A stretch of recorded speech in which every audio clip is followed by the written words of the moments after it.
Caroline et Basile vivaient des jours heureux. Pour la deuxième fois, Caroline était maire de son arrondissement. Pour fêter l'événement, ils décidèrent de lever le coude et porter un toast.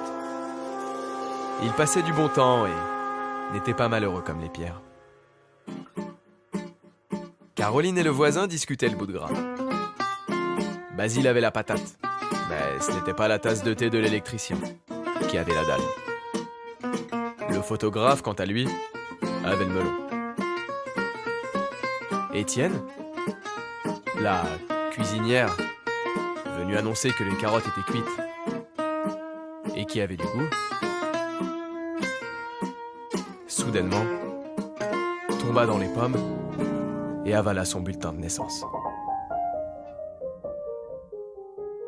Caroline et Basile comprirent alors que quelqu'un avait essayé de lui faire boire le bouillon de 11 heures. Basile avait les jetons. Alors, pour faire la lumière sur le sujet, il alla interroger l'homme de ménage.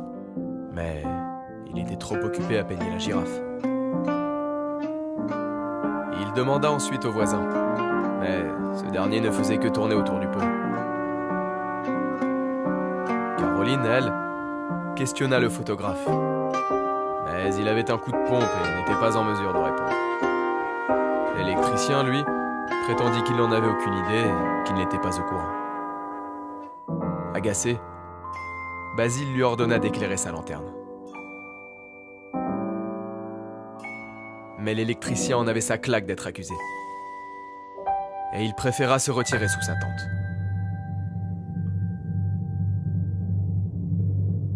Caroline et Basile étaient dans de beaux draps. Tout le monde se refilait la patate chaude.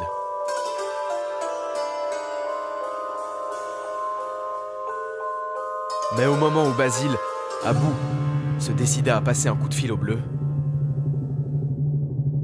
la cuisinière cracha le morceau. C'était en fait un poisson d'avril organisé par Caroline. Basile avait tout gobé.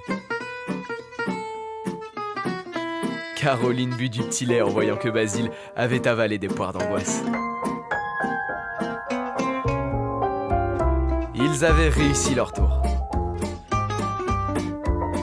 Basile préféra jeter l'éponge et il en prit de la graine pour la prochaine fois. Caroline, fière de son coup, en profita pour lui annoncer qu'elle attendait des jumelles. Basile l'avait dans l'os, mais la nouvelle le combla de bonheur.